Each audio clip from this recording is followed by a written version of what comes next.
for this section, we thought we would do a kind of round table format with regards to some questions that I will put forward, and then give folks an opportunity to respond to. This is different from what I proposed initially, but it is to make it a little bit more interactive and to get an opportunity to interact with folks and chat a little bit more. But we'll start with Luc and then come back this way. But it's initially to get some background, right? Which is what were your first experiences in Rwanda, and kind of like what brought you to study the topic? Okay, my name is Luc Reydams, and I'm a Belgian lawyer by training.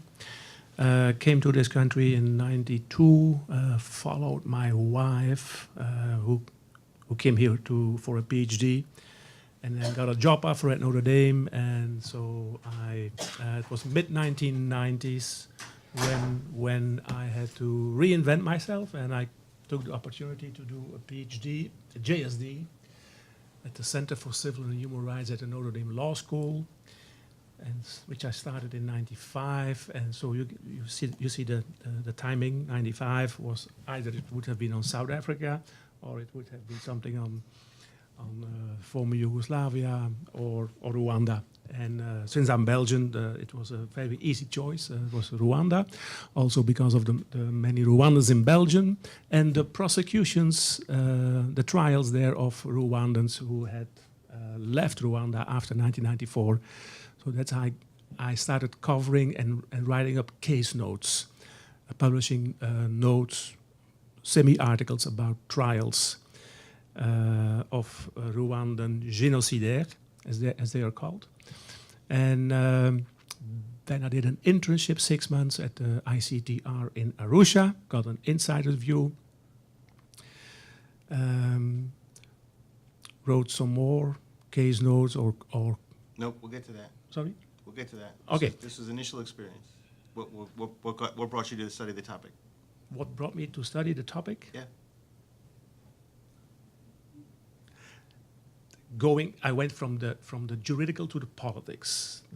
I said, what happens in the courtroom is not so important. It's what happens before where the selections, the prosecutorial choices are made. That's politics. And so I started writing about the relationship between America and RPF. How that accidentally developed almost. There's no big plan to. No, we'll get there. Okay. So, yeah. Jens, Mm-hmm. what brought you to this? Right. So, my name is Jens Meierhenrich, and I started my research in Rwanda in 2002. I was teaching at Harvard at the time, and I had previously worked in 95, 96, 97 in South Africa. So my first book and my PhD dealt with legal development in South Africa. I want to study another case, another context, just to have new experiences, but still in the realm or in the context of transitions from authoritarian rule, basically, or transitions from violence.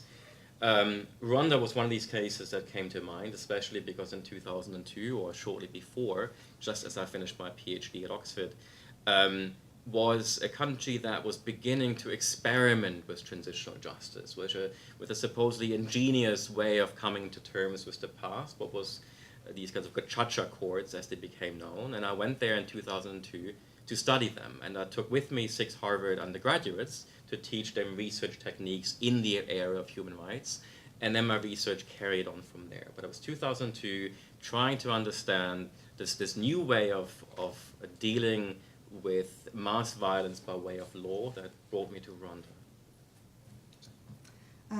I did not approach Rwanda originally from an academic perspective, so I was hired by the mayor of Kigali in the construction of the National Genocide Memorial in Gisozi, that is now become known as the Kigali Memorial Center.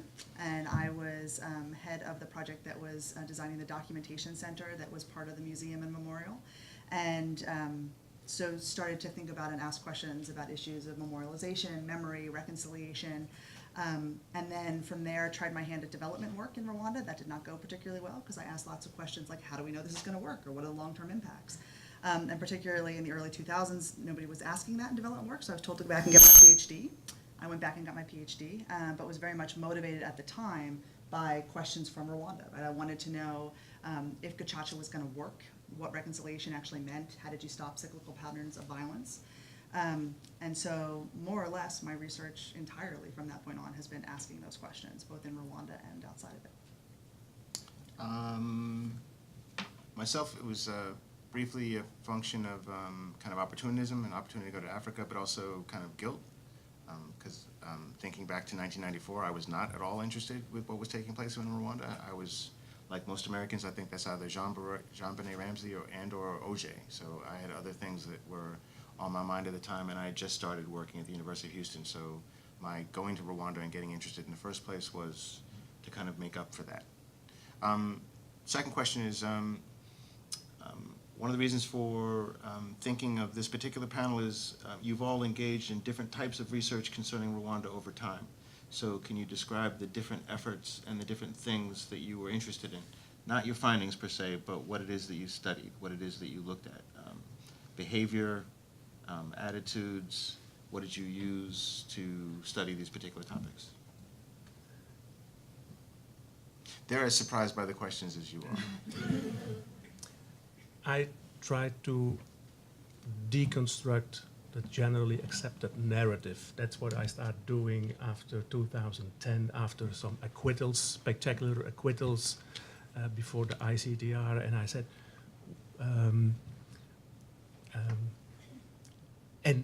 when it became clear that the RPF, that no one from the RPF would ever be prosecuted, I said, where does this, how can that government resist, a small government, completely independent, how can it leverage the ICTR?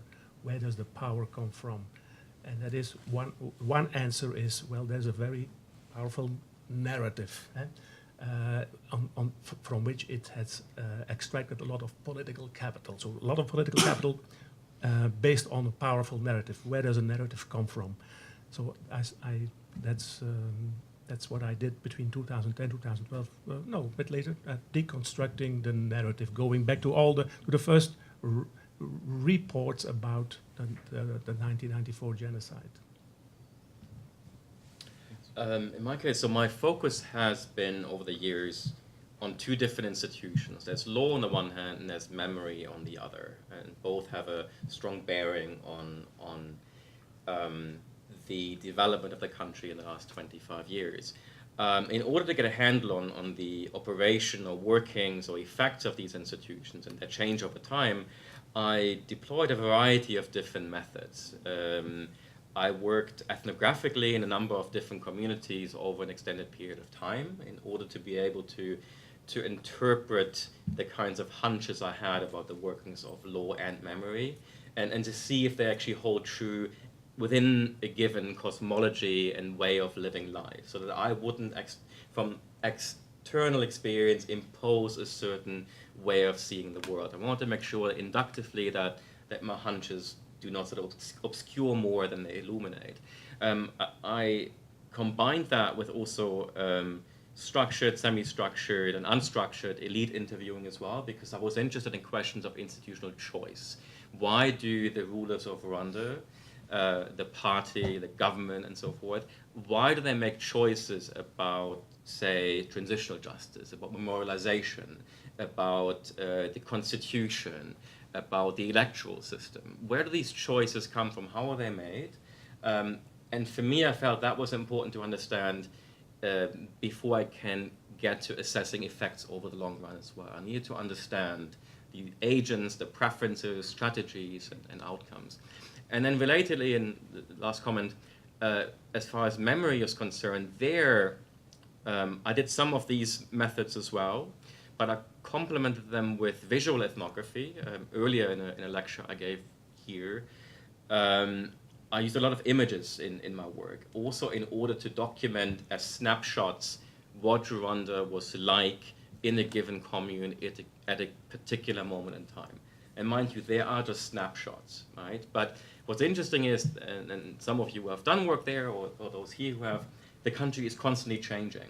And there's a lot of erasure happening over the last 25 years. Many things have been made to look very differently than they were, and deliberately so in order to obscure a whole lot of politics. And by way of visual ethnography, I try to document some of this. I also use some satellite mapping and GIS as well in a very rudimentary way to map memorial sites across the country as well. And there's some images online if you're interested at genocidememorials.org. It's an old website, about 12 years old now, but it still is sort of functioning, and you get a sense of some of the images I'm talking about.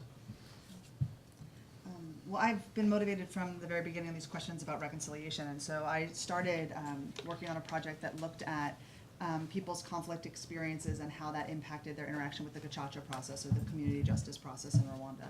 And it was through doing those interviews, so those were semi-structured interviews across 4 different locations.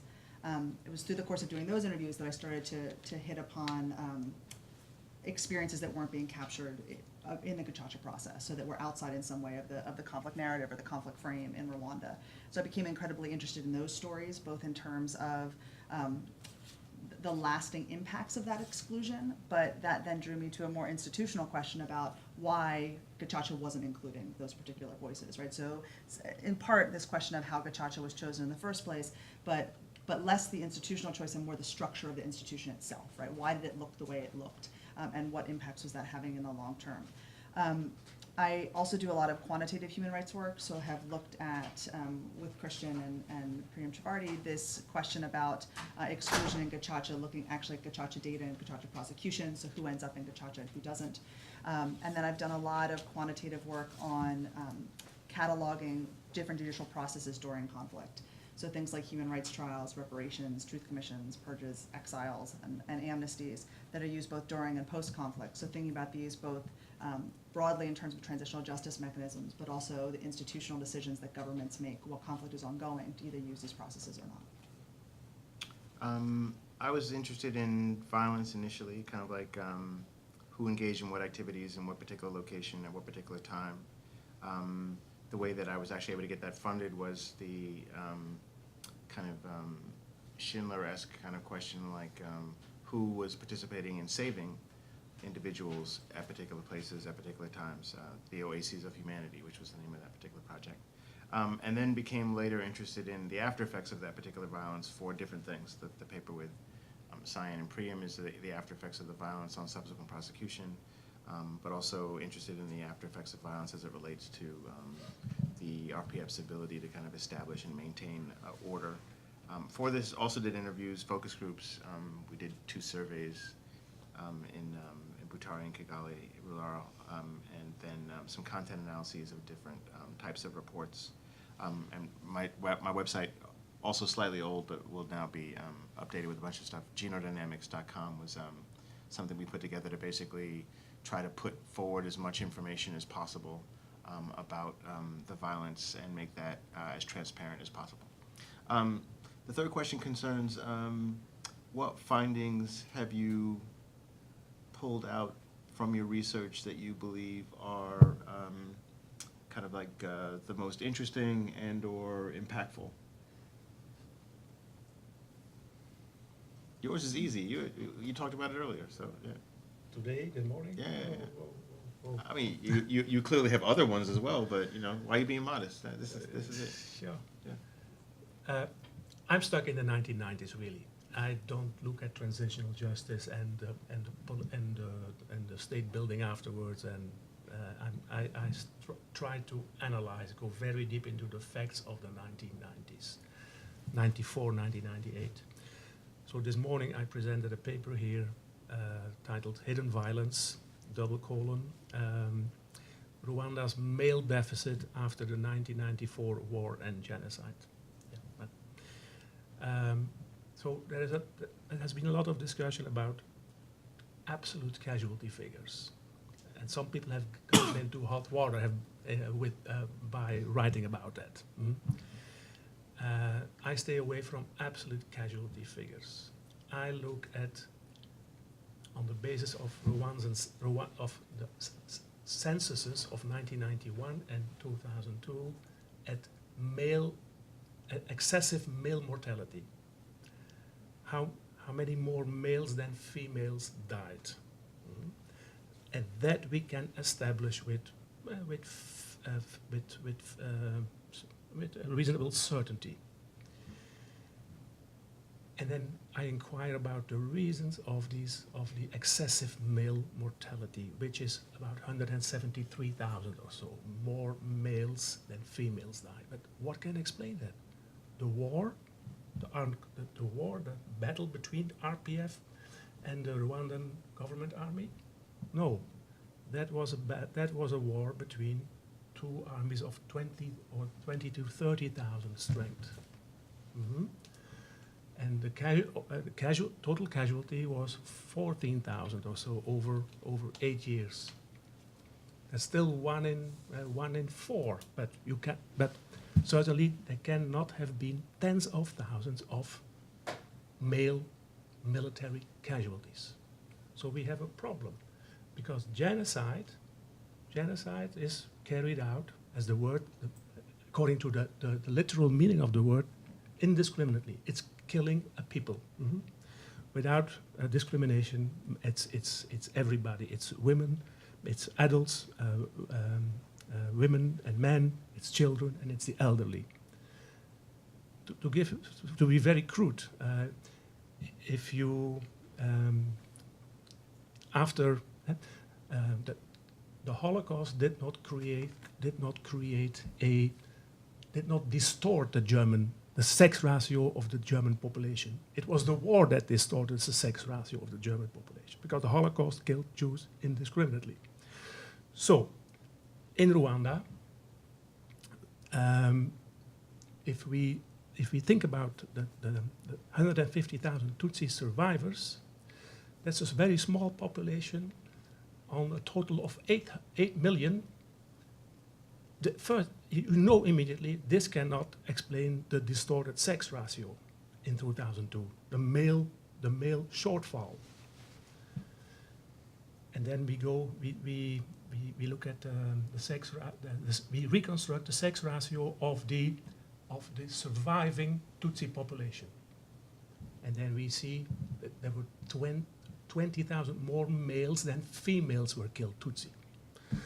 So from 173,000 missing males, we are left with 143,000 missing males who are not Tutsi, who are necessarily Hutu. And then, okay, for 43,000 we can trace their whereabouts abroad as refugees, or they died in intra-Hutu violence. They died in combat, they died in prison, or they had joined the FDLR, the Hutu army in the Congolese jungle. So we can trace the whereabouts or certify the deaths of 43,000, but there's 100,000 that are still missing. They were not abroad at the time. If they were in Rwanda, if they had been alive, they would have been counted. They were not undercounted accidentally. They were not in hiding inside Rwanda, or it was not that when the census takers came that the head of the household didn't want to mention his 2 sons that were still living in the house because he didn't know what the purpose of the census was. No, that's not the case, because in 2012, the next census, we see that the sex ratios move up, that the male deficit follows the age groups in the 2012 census. So they're still missing in 2012. Stop. So okay. So the only explanation, the only reasonable explanation is, well, that there was hidden violence. By whom? By the RPF. It was reported in 1994 that there was a policy of eliminating the males, reducing the male population. And then, if you know what happened in Burundi in 1972, that's exactly that. You eliminate the future, a whole generation of potential leaders or soldiers.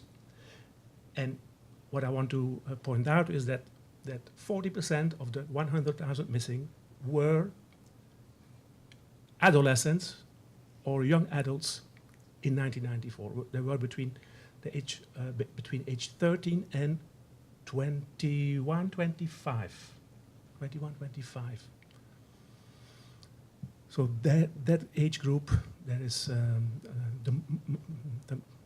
most of the missing are adolescents, young adults. They are the ones who were also targeted in Burundi in 1972. So that's the finding I presented today. Yeah. Right. So I'm going to keep it a little bit simpler. I mentioned before I worked on two different institutions, the Institutes of Law and of Memory. And in different projects, I found sort of two bigger things. The first project, which now after nearly not quite 20 years, I finally am finishing as a book. It's called The Violence of Law. And I think the title tells you a great deal already. This is a book about the formation and deformation of the Gacaca court, ostensibly participatory mechanisms of transitional justice that Cyanne studied, many other people have studied. Many critical books and articles have appeared now. In the early years of this sort of experiment, there was a great deal of enthusiasm about these courts as like a daring experiment that was just going to be as galvanizing and mesmerizing and successful as the Truth and Reconciliation Commission apparently had been. And this is what brought me to Rwanda after South Africa. I wanted to see, okay, let's take a look. And over many years of research, I found that what began in certain respects as a genuine effort in trying to deliver transitional justice by means that were unorthodox, by means that were perhaps capable of dealing with the 120,000 suspected genocidaires who were languishing in the country's jails and prisons in 2002. So I've been studying this, but what I found in my research that over time, these 11,000 courts, this is 11,000 courts staffed by lay judges dotted all over the Rwandan countryside, that over time I believe that this particular system of law turned into what I call lawfare. It was, on my argument, the continuation of warfare by other means. So under the guise of transitional justice, I believe the RPF-led government used an ostensibly harmless or progressive mechanism of transitional justice in order to centralize and consolidate its rule. I'm not the first to argue this, but I think I'm arguing in a slightly different way. That's sort of one major finding about the Gacaca courts. Like another interesting aspect about the institution of memory that I found over my research is that memory has been also touted by practitioners of transitional justice and then also scholars as an important ingredient of these kinds of efforts to try to come to terms with violent past, that we must not just focus on punishment or retribution and such, but memory, the affect, the emotional dimensions of violent conflict also deserve attention in questions of loss and recognition and all of that. But I found in the context of Rwanda, by studying many of these institutions, is that memory, just like law, was deeply politicized, and not just in the ways that you would expect it to be, where people, you know, like the creation of the US Holocaust Memorial Museum was deeply politicized. But in the sense that here the regime was also, in a way, exerting, on my argument, violence by way of genocide memorials. What do I mean by that? I was going to say a sentence or two, and I'd be happy to elaborate further. What I mean is that the government imposed what I call privileged memory processes on its population.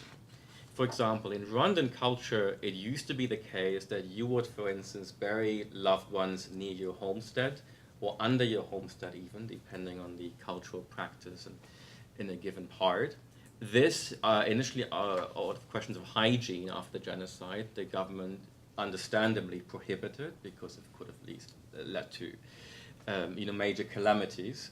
But it also prevented, and increasingly oppressively over time, prevented Rwandans from, for example, creating informal memorials. And I sort of distinguish between informal and formal ways of memorialization. And over the course of time, memorials were centralized. There were certain memorials that were acceptable, and certain others that may have sprung up spontaneously were being eradicated in order to continue to market the genocide in the way that also Luc has talked about. It was a marketing of genocide, a marketing of a particular morality tale that does have origins in empirical fact and truth. Of course, the genocide happened, but it was an instrumentalization of this suffering by the RPF-led government that was then playing out through the memorials in the country. And this is sort of another finding as well. It's something that looks initially relatively harmless and inspires and provokes a great deal of emotion when the likes of you and I visit. And these places are made for people like us. These memorials are not made for Rwandans, even though that's what the Rwandan government does claim. The national genocide memorials are part and parcel of the marketing of genocide in order to disguise a whole host of oppression in the country. Well, I forget the question already. Some of the major findings from my research are not dissimilar to some of the other of my colleagues on the panel, but I focus a lot on excluded narratives, particularly in Gacaca. And one of the things that was most striking from that research for me is that you had many people in Rwanda who had had identical conflict experiences, but were being treated by the justice system very differently. So by identical conflict experiences, I mean could have lost a loved one, had property destroyed, had cattle raided, family displaced, and that could have happened during a variety of different periods of violence, so either during the Civil War, during the genocide itself, or during the insurgency or Abachengazi period following the conflict. And so people would have had identical experiences, right, the death of a loved one or something like that, but the way in which the structures of justice were brought to bear in Rwanda would have differed pretty significantly across those experiences. And in the interviews that I did, you would find that people really would first either struggle to put words to what they had experienced. So if you had those conflict experiences during the genocide, you had a real vocabulary for that. The state provided you with that vocabulary. And so you knew what words to use, you knew the translation of those words from Kinyarwanda to French, for example. You knew kind of how to articulate the perpetrators of that violence and a clear idea of kind of your path going forward and how the state was going to assist with that. People who experienced violence during the Civil War and the insurgency period often lacked basic vocabulary for how to talk about it. They certainly didn't include it. They didn't call it a conflict experience, right? They were unclear about the types of things that they had experienced. If you asked them empirically, was your husband killed? Then they would be able to say, yes, my husband is dead, right? He's no longer with us. But that wouldn't come up in the same conversation about conflict experience. And, we talked a lot about this morning, but I consider this to be an excluded experience from the overall conflict narrative. And I think some of the unanswered questions in my mind is then, what does this actually mean? So what do people do with these unrecognized experiences, these unaddressed experiences? We're getting there. So in addition to that, I then went on to think a lot about the structure of Gacaca and how we ended up there. What are some of the core assumptions on the part of the Rwandan government that led Gacaca to be the right process to pick, right in quotes. And I think we miss that a lot in the current Gacaca narrative. We talk about the incredibly overcrowded prisons. We talk about the necessity for all perpetrators of genocide to be brought to justice. We talk about the need for a Rwandan-centered process given the abandonment by the international community during the genocide. And we forget, I think, that those are assumptions made about the type of process that we should then create following those barriers that don't necessarily lead to Gacaca. There were a number of other other ideas that were battered around at the time, and Jens's book will outline them all for us. And from those ideas then came Gacaca. And so when we think about, for example, the sheer number of people that have been accused of being perpetrators of genocide, one of the things that drives up that number in Rwanda is that we consider property crimes to be a crime of genocide in Rwanda, right? So the destruction of people's houses, the stealing of cattle under the auspices of genocide counts as a genocide crime. This is in many ways unique, right? I'm not sure that if we polled kind of a general undergrad audience, that they would consider property crimes to be a crime of genocide. And so that movement away from just killing people or just injuring people and thinking about genocide in that way to these more kind of bureaucratic or banal forms of propagating these kind of ethnic divisions is part of the reason that we end up with Gacaca. The essentialized narrative of kind of a prior history of Rwandan greatness and Rwandan institutions is part of what drives this Rwanda-only process. And we also then focus exclusively on genocide crimes. So we end up with this excluded narrative, potentially for two reasons. One, that genocide is the greatest crime known to man, and maybe if we're going to create a justice institution, that should be solely what it focuses on. But it shouldn't pass our recognition that the only crimes of those periods that the current government can in no way be implicated for is genocide, right? So there were certainly RPF crimes that were committed during the Civil War and during the insurgency period, and those are conveniently left out of the justice narrative right now in Rwanda. So yes, I think those are the key findings from my research. Cool. Among the findings that come out of some of the stuff I do on, and similar to Luc, I'm kind of stuck in 94, right? But the most kind of controversial one is the casualty estimate figure, which ranges from 200,000 to 1.2 million. That got me in a lot of trouble. Letting the casualty estimation part go, something that we came up with also was that the Rwandan government clearly killed the largest number of individuals. It's their identity that is the most problematic and greater than the RPF. But the RPF movement is what prompts much of the violence of the Rwandan government. So the RPF stops, the Rwandan government stops killing, the RPF moves, they start killing. That is something that is problematic, but also, I think, quite significant. A piece that we're finalizing now shows that the RPF does not intervene into places where violence is taking place. The RPF follows that violence by about a week and a half. So the claim that the RPF stopped the genocide, we are finding to be not the case from the analyses that we've done. The last question is, what do you think is not known, and what do you think is not knowable? Okay, thank you, Christian. Good question. What is not known is who brought down the aircraft, who assassinated Habyarimana. We are still waiting for forensic evidence, for clear proof to find those responsible for that. That's not, we researchers won't discover it. There's another thing, that's financing. There is this, the ICTR, one of the fugitives indicted, but who has never been caught, is Félicien Kabuga. He's called the financier of the genocide. And I bring this up because I've somebody who worked for the ICTR prosecutor's office for 15 years or so. He says, look, in that file of Kabuga, there is nothing. That's a myth. That's a myth of Westerners having Nuremberg in mind.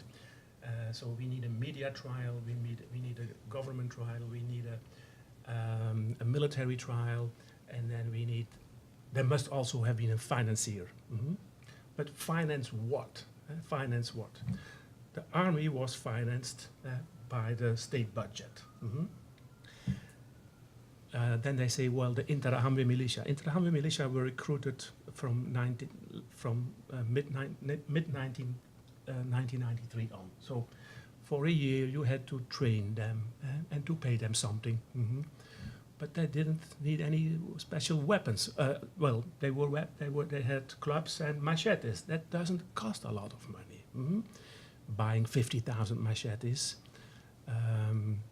extra. It doesn't cost a lot of money. So I immediately understood him that you don't need a lot of money to finance these inter-Amwe for about 9 months or so. People who are unemployed otherwise, and no weaponry. But if you consider the RPF, where did that money come from? You have an army of up to 30,000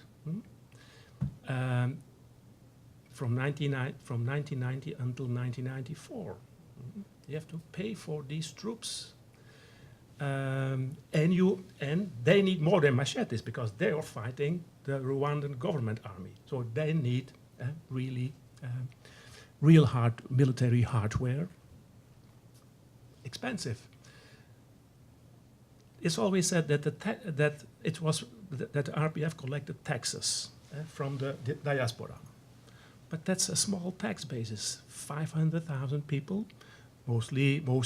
Half of them under 18.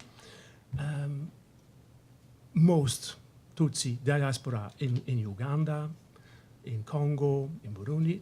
They are not wealthy. So you have a very small taxable basis, and for a tax basis of 500,000, okay, total, including children, to pay for an armed campaign, sustained armed campaign, 4 years long, 20, 30,000 people, and military hardware, helicopter, civilian helicopters, not military. Kagame had his helicopter, etc. Communication stuff. That you don't get anything for free on the arms market. You need to buy it. So I think it's more interesting to look at where did the RPF got its money from than thinking that the genocide was somehow financed by a businessman, Félicien Kabuga. Didn't need. If it was a popular genocide, that's what we always hear. So you don't need to pay people to arm them because they had their clubs, they had their farming tools. They didn't need that much money to do it. It was carried out spontaneously and by youth militia, yes, but it doesn't cost a lot of money. On the other hand, if you fight a regular army that has a support from France, new weapons, you need to have weapons to match them. Okay. Right. I'm just going to say one thing about the Gachacha project. The one thing that is inherently unknowable, to go back to one of the questions you posed to us, is we will never know definitively what happened in all of these 11,000 jurisdictions. Not a single researcher has been or would have been capable of researching them all. It is possible at some point to get some sanitized data from the government if the government actually lets researchers like us access to it and not sort of a hand-picked small number that it deems worthy of access. But even this information will not get us very far because I think the real action in terms of these Gachacha sessions was in the communities. And if we believe that the government is as oppressive as many scholars, the vast majority of scholars now believe and have comprehensively documented, following very rigorous research methodology, if it is as oppressive, we will not be able to get is the deep interpretive evidence from each and every community and how these dynamics may have evolved over a 10-year period. Because this Gachacha project was running for 10 years. So imagine 11,000 courts, they met at a minimum one time, sometimes 3 times, depending on where they were and if there was a lull in proceedings or not. but you can imagine how many observable moments there would have been and how much potential empirical variation there would have been. So this particular data project, from an interpretive side of things, we will never be able to solve. But at the same time, I think this should not distract from the fact that enough interpretive researchers and some of very diligent researchers like Cyanne and Christian, who also work on, in addition to the ethnographic bit, quantitatively, show very strong patterns of behavior. And I think we, despite this inherent data problem, we have enough evidence to substantiate the claims that many of us are making, especially because there's like dozens of researchers who have worked independently from one another, who have reached surprisingly similar conclusions in different parts of the country as well. So there's an unknowable bit, but I think it can be addressed within reason up to a certain point. And I think my answer is similar to Jens's on the Gacaca point, which I mean, we're not going to find the document wherein high-level RPF officials describe what it is that they're intending to do with the Gacaca process. I think we're not going to find that document for two reasons. I think, one, it doesn't exist, but I think, two, the way in which the process was used evolved over time to the extent that there isn't a single document that lays that all out. So I think it's unknowable in the sense of that document, but I agree with you exactly that there have been so many researchers now that have triangulated different aspects of the process and reached very similar conclusions that I think we're getting closer to the truth on that. And so I think in some ways that part is knowable. I wear a slightly different hat in some of my early Rwanda research that I haven't brought up today, and that's work on perpetrator studies and perpetrator psychology. So in 2005, I interviewed 50 perpetrators in Rwandan prisons, both men and women, about their experiences during the genocide. It was a Fulbright-funded project with Riva Adler and a number of other scholars. And didn't do much with that, right? That's a separate part of my research, and I moved on from that for a variety of different reasons. But it wasn't until later that Christian and I started reflecting on that research and some of the other work that people have done on perpetrators to think about which narratives of violence we were missing. Again, going back to my personal interest in kind of these missing stories. I think that's one of the things that we may never find out. So I think our current narratives about people who participate in the Rwandan genocide, either as genocidaires themselves or as collaborators in some way, is very much driven by two groups of individuals. We talk a lot about the people the ICTR caught up, right? So the big fish that were then able to testify and were brought to some sort of kind of meta justice by the international community. And then we have the folks that got caught up in Gacaca, a lot of the folks that we interviewed in prisons who have gotten caught up in the system in some way. But I'm pretty convinced that there is a middle threshold of people that we have missed entirely from perpetrator studies or from my interviews with perpetrators. And this would be folks who had the knowledge and the resources to evade capture, were small enough fish that the international community didn't come after them, right? So, I mean, the ICTR only launched investigations for tens of people, not even tens of hundreds of people. And I think it's a real open question as to whether or not the stories that they would tell us are different than the stories and narratives of violence that we currently have from the Rwandan genocide. So whether or not they were more ideologically motivated. I mean, so much of the perpetrator stories that we like to hear, right, the Gorovich stories, are about, in some ways, I hesitate to say genocide patsies, right? But this neighbor-on-neighbor killing is about being caught up in the momentum of the time, buying into dehumanization language, being overwhelmed by fear of the RPF invasion, concerned that the RPF was going to attack and kill your family, and so that's then why you participated in the violence yourself.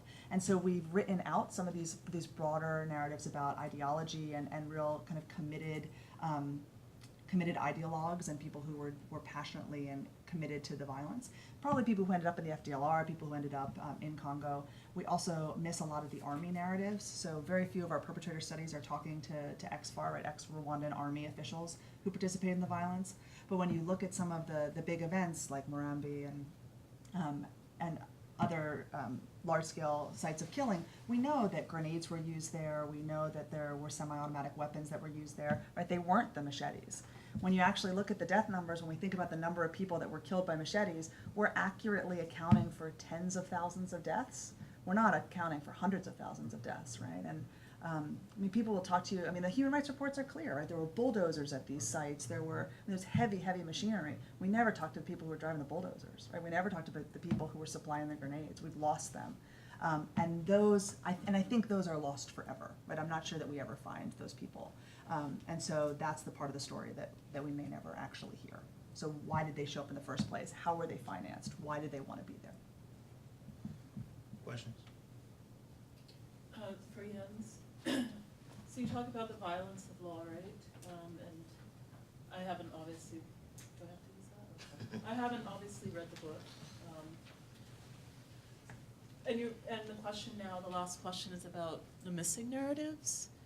So I would say, I mean, from my perspective, things that I teach at the law school and read on my own, I would expand it to the violence of the international law and the international legal order, because we have, throughout history, have had multiple genocides. Rwanda is only one of the most recent and, very dramatic genocidal events in history. We have genocides occurring now. We have Darfur. We have South Sudan. They're not even they're not on the table here. And so that is a violence too.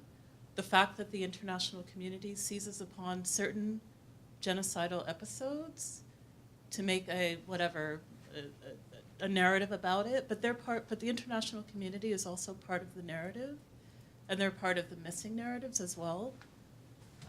There's a search here, I hear, to find, who can we pin the blame on? Is it RPF? Was it the government at the time? But not so much, I'm not hearing so much that actually it's also the international legal order, legal and political order. One of the comics, one of the fourth panels in one of the pages that you showed, they were talking about how they were not, these white people or Mzungu were talking about how they're not Belgian phrenologists, and so it's not a science, they can't really point to ethnicity. But who really are they to be sitting in Rwanda and talking about the phrenology? I don't know if I'm using the word right, but that actually is very illuminating. It's so subtle, but it also underlies the genocide, the narrative, the international narrative about the genocide.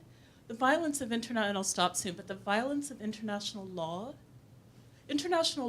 was founded on the non-existence of Africans in the international legal order.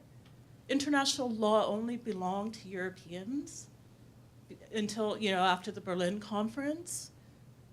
No sovereign, no non-sovereign was permitted to be in the international legal order. That is a violent, and who was non-sovereign? It was Africans and all other peoples deemed to be uncivilized. That was the formalistic international law. And when you're talking about the violence of law, you have to go beyond the Gacaca courts. You have to actually go to the international legal order, because those courts do not exist independent of that international legal order. They're in a constant dialogue with that order.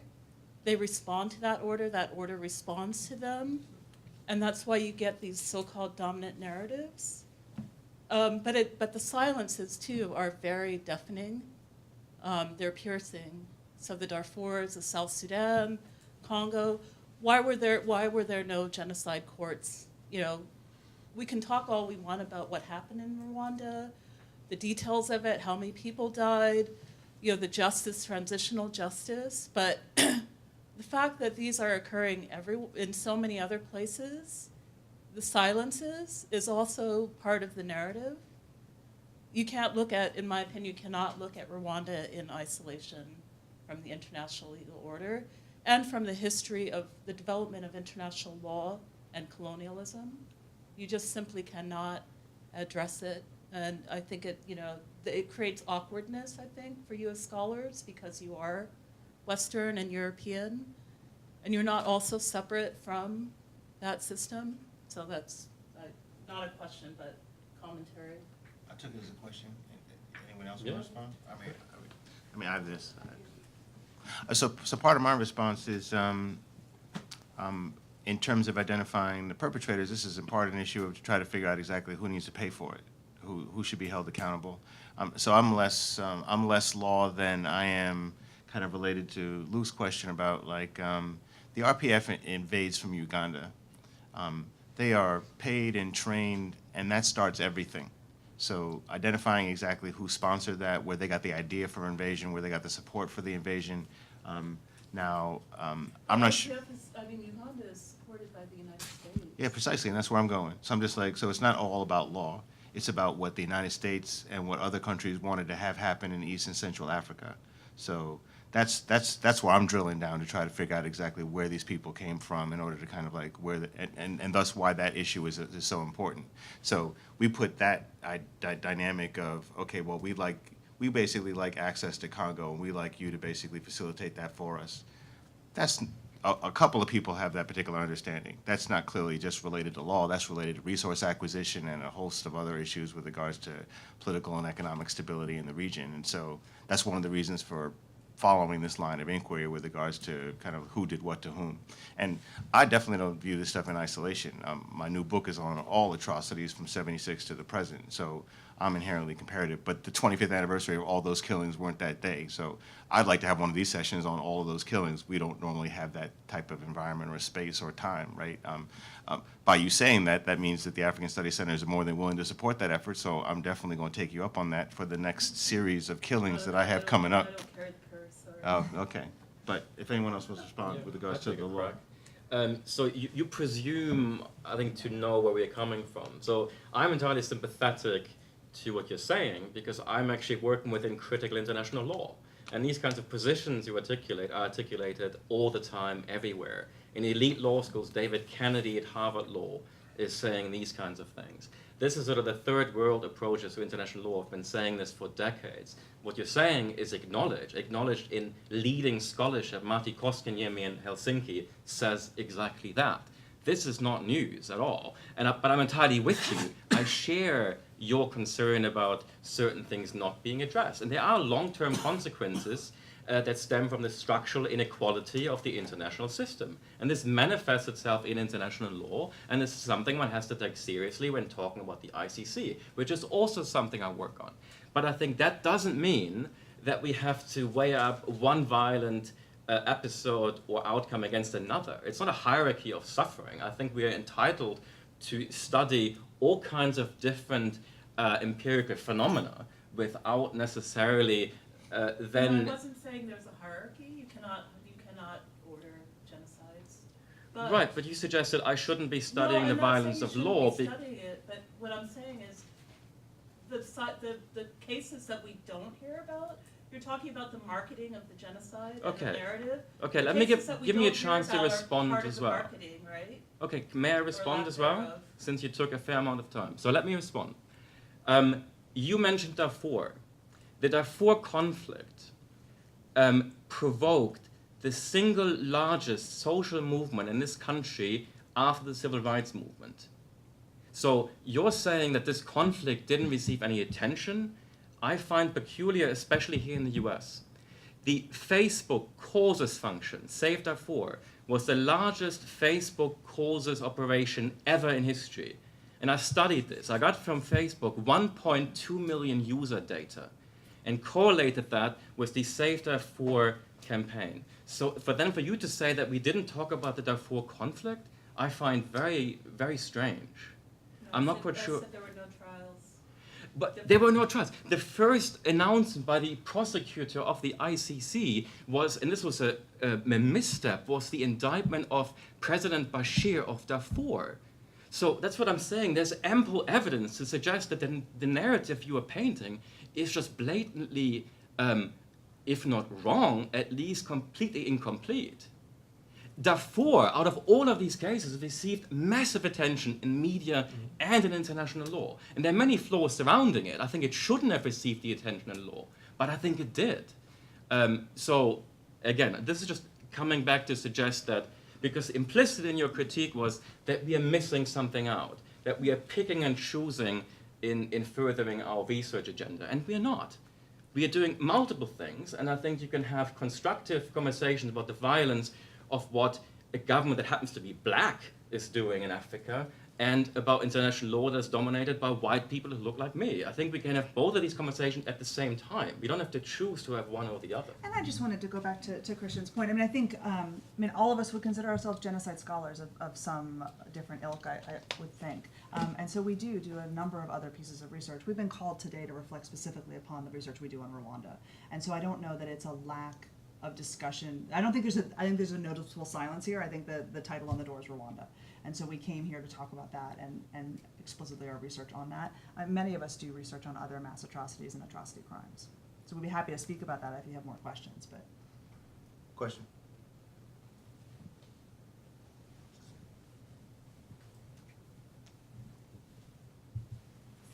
So you talked a lot about, well, I think a lot of times when people talk about the Rwandan genocide, they talk a lot about the dominant narrative. I'm Rwandan myself, so I obviously grew up with knowing what's in the media and also knowing that that wasn't true. That wasn't completely true, at least. So I think, but also just from doing, out of curiosity, being a Rwandan who grew up in different countries in Africa and then came to the U.S., I feel like in a lot of the academic circles, the whole idea of the RPF coming in and being the savior is not dominant. So I think, I guess what I'm asking is, when will, what does it take to stop considering the RPF swooping in as a savior, the dominant narrative? Because I feel like there's a lot of news outlets, popular news outlets that have published articles that do embrace the fact or the idea that, Paul Kagame is not the savior that he's painted to be. And there's a lot of other complicated things, especially in the way that Rwanda is changing today. And so not just viewing him maybe as a savior in the past, but also now as this economic savior. So yeah, I think, so basically, how is all this research, what is this other narrative that we're trying to paint that isn't already out there? Because what more is it going to do that people, because it seems people know a lot of the information and the research and the are from, I guess, even in the diaspora as Rwandans, we know that this is, the story that has historically been told has never been true for a lot of us. So, yeah, does that make any sense? Yeah, can I go first? Sure. So I would say two things. First, I'm heartened to hear you say that you think the dominant narrative is no longer dominant. I think the dominant narrative is still pretty dominant. You see this in terms of funding patterns from international donors. You see this in terms of the support that the Kagame government gets from the U.S. and the UK, and that support and that kind of unquestioned loyalty from the international community, I think, is built on this idea. Maybe I'm not sure that Tony Blair believes that the RPF did nothing wrong in '94, right? He probably has a slightly critical understanding as well, or at least is open to some of those critiques. But it's a willingness to kind of swallow that for geopolitical strategic reasons that continues to reinforce this kind of this story, right? This dominant, maybe it is a dominant narrative, right? I think you're right. I think Jens was even talking about it when he started writing his book. Maybe the reason that some of us come off as emphatic about some of these findings is I think 5 or 6 years ago it was incredibly difficult to stand up and say that Gacaca is not a reconciliation project. And there was an incredible amount of pushback from the international human rights community around that. Now, I'm not even sure that I would say emphatically that Gacaca wasn't a reconciliation project. I think it absolutely was. I think there were just other things going on at the same time, right? And so this kind of problematizing of some of these narratives is a lot of what we work on. I don't know that I would say that I'm trying to create a counter-narrative. I think I don't know that I want to switch the discussion to a different narrative, right? A different lockdown of what actually happened. Maybe going back to Christian's original comment, I don't know that we ever get to what actually happened, right? I think conflicts are too complicated for that. I would just, my kind of John Lennon utopian-esque vision is just a space in which we can talk about alternative experiences, alternative narratives, and to complicate the current political structure in Rwanda in a way that allows us to have these conversations. So I don't know that I'm trying to come up with another way of seeing it. I would rather see a plurality, right, 1,000 flowers blooming around what actually happened during the Civil War and genocide. I mean, part of my reaction to your question was, what I attempted to do in most of my work was to basically get everyone to be transparent and just have a conversation about data. I'm like, what you got? And if you don't have any data, then don't say anything. Because I just heard people just kept repeating this 800,000 or 1 million. I'm just like, can we get to the particularities of where you got that information from? And then when you start tracing that narrative, you can find out where it started. And then I'm just like, okay, where did they get that information from? Because early on it was 400,000 and 500,000 from Human Rights Watch. And I'm just like asking Human Rights Watch, Allison DeForest, I'm like, where'd you get that from? He's like, oh, we got that from Bill Seltzer. And I contact Bill, I'm just like, Bill, where'd you get this from? And he gives me the estimates. I'm just like, okay, what was that based on? And so I've been trying to get to the trace evidence of all this other stuff. But the narrative construction thing, that was a very different thing.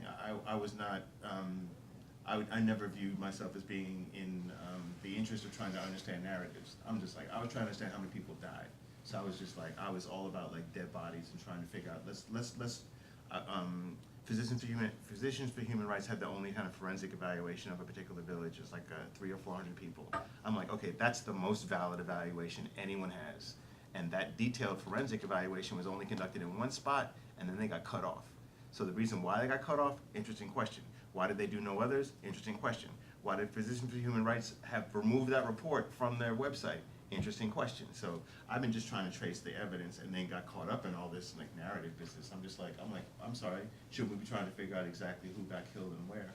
But what gets interesting though is, so there's like 1,000,004 newspaper articles on Rwanda. So we collected that information and we're trying to content analyze that to figure out exactly what's going on. But the majority of that stuff is going along with what we're categorizing as this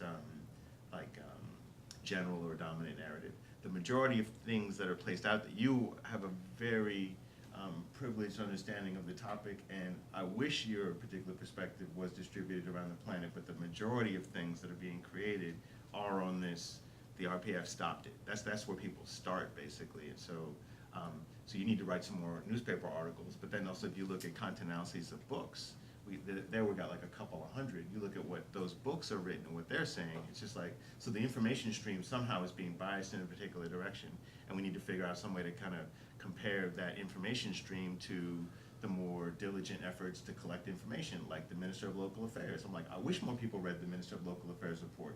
You read that report, then you wouldn't believe most of the stuff that you're written, but most people don't go to the particularities of going through these details. So how we can harness the awareness of people and like basic stuff, like we haven't done a survey of what do you think happened? I mean, like, how many people do you think were killed? Who do you think started it? Who do you think stopped it? But clearly that would be useful to get some understanding that compare against the scholarship. So I think there's some basic stuff that could be done about people's perceptions, but we don't even kind of ask those questions yet. And then the broader question is like what people know of Americans or people in Nigeria, whatever, what they know about most other countries, and what do they know about the violence that's driving them, and what could or should be done about it. I mean, I wish we had that kind of like survey information to get some general sense of what's on people's radar and how it gets there and how it stays there, what you do or do not know about the activities that are taken to kind of stop these violent activities.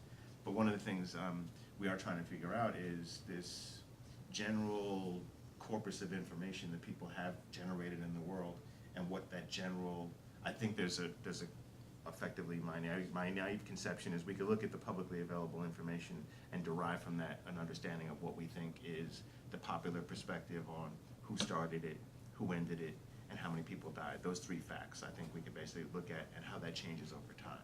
So that will have some like evidence for, but that's coming from the public record and private record and what people know in terms of like the diaspora and like the connections that people have. I think that's a completely different set of information, which I wish that was generated more and then distributed more as well.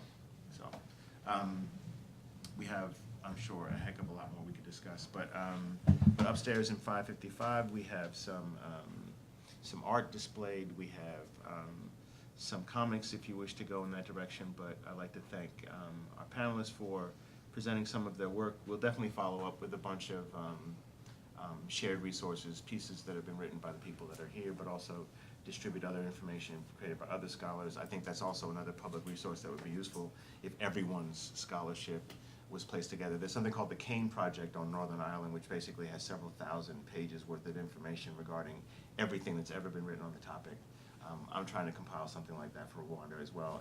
And in addition to that, the 250 some odd other mass atrocities that I'm studying at the same time to put up research on that as well to help people navigate these spaces. But thank you all, and thanks you for coming.